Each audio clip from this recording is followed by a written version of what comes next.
Ryan Goff along with you from the Pamplin Sports Center, where tonight Lewis and Clark, both the men's and women's basketball teams, had fantastic performances when they needed them the most. As we head into the playoffs, it's crunch time. The final regular season game is tomorrow, Saturday, against Willamette in Salem. So the final home games for the Pios on Senior Night 2011 were big, and the Pios showed up and won both contests. First, we'll start with the women. Lewis and Clark coming out with a 75-44 victory, and the lone senior, Christina Herring, had a very Christina-like night. A little bit more scoring than dishing the ball than we've accustomed to seeing, but really, how can you blame her on senior night? She finishes with a total of 14 points, including a 5 of 7 shooting performance, still had 3 assists or so, and pulled down 5 rebounds. Credit Christina on a great home career that will definitely be extended, because with the victory by Lewis and Clark, they will host Whitman for a home game if they finish as the number 1 seed, or they will have a different scenario with George Fox or Puget Sound coming back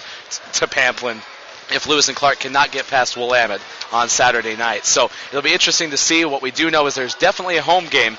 We don't know if it'll be a doubleheader. What's still at question is, with the men's overtime victory over Puget Sound tonight, 89-85, will the Lewis and Clark men also host a game? If they defeat Willamette on Saturday night in Salem, that will be the case. And instead of just a 7 o'clock tip-off for the women's game at Pamplin on Thursday the 24th, it'll be a doubleheader just like we're accustomed to on PioStream.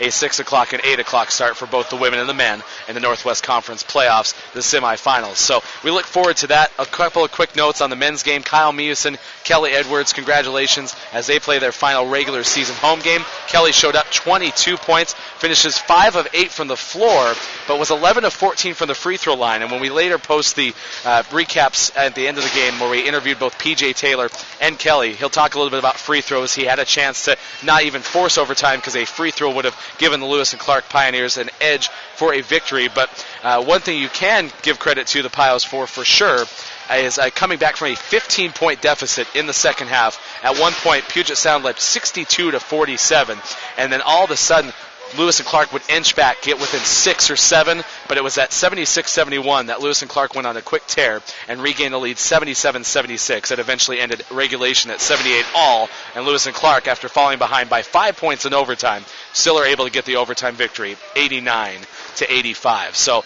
Kyle Meeuwsen, a rough night, 5 fouls. He gets out of the game with only 4 points, but still made a contribution, especially defensively, on Caleb Shelton, who was a big force for Puget Sound and did his best. Shelton still finishes with a game-high 26 points. So look out for lcpioneers.com for all the postseason news, including highlights when they're available early next week.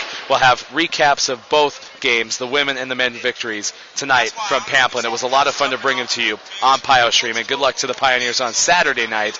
We look forward to maybe having 2 home games at Pamplin for playoffs in the Northwest Conference coming up on Thursday the 24th.